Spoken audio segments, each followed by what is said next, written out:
নমস্কাৰ, মই আজি পৰীক্ষা পে চৰ্চাৰ ৰেজিষ্ট্ৰেশ্যনটো কেনেকৈ কৰিব পাৰি মই সেইটো দেখুৱাব গৈ আছোঁ। গুগলত গৈ চাৰ্চ কৰিলে হ'ল পৰীক্ষা পে চৰ্চা PARA এনেকৈ অলপ মাৰিলে KSHA পৰীক্ষা পে চৰ্চা মাৰিলে 2025টো আহিয়ে যাব। তো এইটোত ক্লিক কৰাৰ পিছত পৰীক্ষা পে চৰ্চাৰ প্ৰথম লিংকটোত ক্লিক কৰিলে হ'ল। লিংকটোত ক্লিক কৰাৰ পিছত ইয়াতে তলত গৈ পাৰ্টিচিপেট নাও তাত ক্লিক কৰিলেও হ'ব, নহ'লে ইয়াতে তলত আছে ষ্টুডেণ্ট ছেল্ফ ৰেজিষ্ট্ৰেশ্যন। তো তোমালোকে ষ্টুডেণ্ট হিচাপে যেতিয়া ৰেজিষ্ট্ৰেশ্যন কৰিবা তো ষ্টুডেণ্ট ছেল্ফ ৰেজিষ্ট্ৰেশ্যন তাত ক্লিক কৰিলে হ'ল।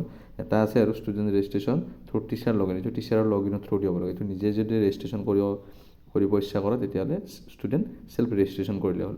তো ক্লিক টু পাৰ্টিচিপেট ক্লিক কৰিলে হ'ল। তাৰপিছত ইয়াতে এটা নাম দিব লাগে, মানে নিজৰ নামটো ফুল নেমটো দিব লাগে। মই চাপ'জ এনেকৈ দিছোঁ আৰু কমল বুলি। তাৰপিছত মোবাইল নাম্বাৰটো ক্লিক কৰিব লাগিব, নিজৰ মোবাইল নাম্বাৰটো টাইপ কৰিব লাগিব 64, লগ ইন উইথ OTP ক্লিক কৰিব লাগিব। OTP এটা নাম্বাৰটোত যাব, সেই নাম্বাৰটোৰ পৰা OTPটো ছাবমিট কৰিব লাগিব।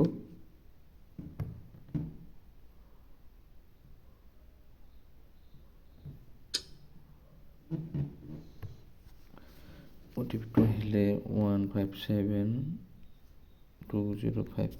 তো ছাবমিট কৰাৰ পিছত ইয়াতে এটা অপশ্যন আহিব।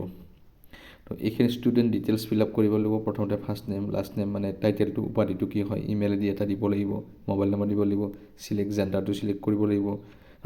তাৰপিছত ডেট অফ বাৰ্থটো দিব লাগিব, আধাৰ কাৰ্ডত যিটো ডেট অফ বাৰ্থ দিয়া আছে, ক্লাছটো লিখিব লাগিব। ইয়াতে ক্লাছ ধুনীয়াকৈ আছে 6 to 12। তো 6 to 12ত পঢ়া ষ্টুডেণ্টখিনি পাৰ্টিচিপেট কৰিব পাৰে। তাৰপিছত এড্ৰেছটো দিব লাগিব, এড্ৰেছটো এইকাৰণে দিব লাগিব, ফুল এড্ৰেছ দিলে ভাল হয়, কমপ্লিট মানে এড্ৰেছটো। তাত প্লেচটো থাকিব, পোষ্ট অফিচ থাকিব, বা পিন নম্বৰটো থাকিব, ডিষ্ট্ৰিক্ট থাকিব, ষ্টেট থাকিব, তেনেকুৱা ধৰণৰ। তো এইটো কি কৰিব যে ফিজিকেল মানে যিটো চাৰ্টিফিকেট পাৰ্টিচিপেট চাৰ্টিফিকেটটো পষ্টেলৰ থ্ৰুৰে আৰু আশা এটা থাকিব। তাৰপিছত নেম অফ পেৰেণ্টৰ নেম কি হ'ব।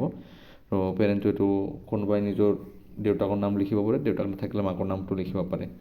দেউতাকৰ নামটো লিখিলে ভাল, তেতিয়া পষ্টেলৰ থ্ৰুৰে অহাত সুবিধা হয়। তাৰপিছত স্কুল নেম, কোনখন স্কুলত পঢ়ি আছ, বৰ্ডটো লিখিব লাগিলে।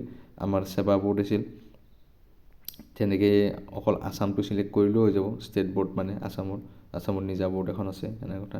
তাৰপিছত এড্ৰেছটো দিব লাগে, স্কুলৰ এড্ৰেছটো। তাৰপিছত কাউণ্ট্ৰিটো চিলেক্ট কৰি দিব, ষ্টেটটো দিব লাগে, ডিষ্ট্ৰিক্ট আৰু পিনক'ড নামটো দি কেনে ইয়াতে প্ৰশ্ন কেইটামান আছে, 5টা প্ৰশ্ন অপশ্যনেল হয়। তো এইকেইটাত কি কৰিব লাগিব, মানে প্ৰশ্নকেইটা এনেকুৱা নহয় যে যি কুৱেশ্যন থাকিব এই কুৱেশ্যনকেইটা একে থাকিব, এনেকুৱা নহয়, প্ৰত্যেকবাৰে বেলেগ বেলেগ আহিব।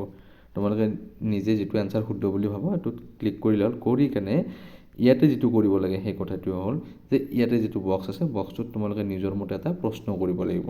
সেই প্ৰশ্নটো কিহৰ ৰিলেটেড হ'ব পাৰে, এক্সাম প্ৰিপাৰেশ্যনৰ ৰিলেটেডো হ'ব পাৰে, বা কিছুমান এক্সাম প্ৰিপাৰেশ্যন ৰিলেটেড এণ্ড মানে ষ্ট্ৰেছ, যিটো মানে টেনশ্যন মানে ষ্ট্ৰেছ এটা থাকে। তো কেৰিয়াৰ গাইডেন্স বা এনেকুৱা ধৰণৰ ৰিলেটেড, মানে পঢ়াৰ ৰিলেটেড যিকোনো প্ৰশ্ন সুধিব পাৰে, যিটো প্ৰশ্নটো আচলতে আমাৰ PMলৈকে সোধা যাব। তাৰপিছত ছাবমিট কৰিলে হ'ল। ছাবমিট কৰাৰ পিছত এখন চাৰ্টিফিকেট ওলাব, চাৰ্টিফিকেটখন নিজে ডাউনলোড কৰিব পৰা যাব। আৰু পষ্টেলৰ থ্ৰুদি আহিব বুলি কোৱা আছে, তো আহিবও পাৰে পষ্টেলৰ থ্ৰুদি চাৰ্টিফিকেটখন। তো এইখিনিয়ে হ'ল মানে কি প্ৰচেছ, কেনেকৈ আমি পৰীক্ষা পে চৰ্চাত ৰেজিষ্ট্ৰেশ্যন কৰিব পাৰি এজ এ ষ্টুডেণ্ট। ঠিক আছে, থেংক ইউ।